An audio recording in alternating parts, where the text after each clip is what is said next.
सबसे पहले बात करते हैं काइनेस्थेटिक सेंस की, जिसे कि मोटर मेमोरी भी कहते हैं। क्या कहते हैं इसको? इसको कहते हैं मोटर मेमोरी या फिर इसे डायनामिक मेमोरी के रूप में भी जाना जाता है हमारी बॉडी की, ठीक है? तो जिसे मसल मेमोरी या मोटर मेमोरी के रूप में भी देखते हैं। Kinaesthetic sense is sometimes called the muscle memory. क्यों कहते हैं मसल मेमोरी? सबसे पहला क्वेश्चन तो क्यों कहते हैं मसल मेमोरी? बेसिकली ये एक्टिविटी से जुड़ी हुई है। काइनेस्थेटिक वर्ड जो हम कहीं पे भी यूज़ करते हैं तो वो एक्टिविटी को दर्शाता है, एक्टिविटी से जुड़ी हुई है।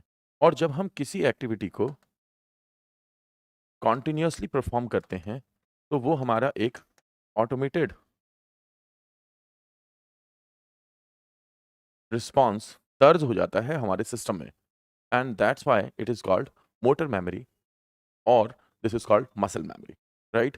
तो अ, बेसिकली अगर हम साधारण रूप से बात करें, तो ये जो मसल मेमोरी है या जो मोटर मेमोरी है, इसके लिए हमें बहुत ज़्यादा कॉग्नाइट करने की ज़रूरत नहीं पड़ती। मतलब हम इसका सोफिस्टिकेटेड और हायर लेवल तब अचीव कर रहे हैं, जबकि हमें उसको उस कार्य को परफ़ॉर्म करते समय उस पे बहुत ज़्यादा कॉग्निटिवली ध्यान देने की ज़रूरत नहीं होती, ठीक है? तो इसे मसल मेमोरी सेंस के रूप में देखते हैं, but it is far more than this. लेकिन इससे भी कहीं ज़्यादा है ये। The kinaesthetic sense sends to the brain continuous sensory feedback. Brain को कंटीन्यूअस सेंसरी फीडबैक देती है from receptor located not only in the muscle but also in the tendon, ligament and joints.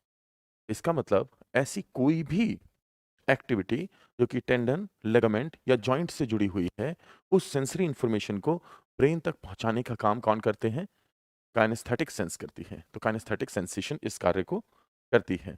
ये जो आप देख रहे हैं, अगर आप इस वीडियो को देखेंगे, तो इसमें आपको टेंडन्स और जॉइंट्स दिखाए गए हैं। ठीक है? जी, जी, जी। तो अगर आपको कुछ भी महसूस हो रहा है अपने जॉइंट्स में या फिर मसल को जो हड्डियों से जोड़ के रखते हैं उन लिगामेंट्स में, या फिर आपके जो 2 जॉइंट हैं, उनके बीच में जो टेंडन्स हैं, उनके बीच में, वो सभी चीज़ें एक-दूसरे से कनेक्ट करने का काम करते हैं।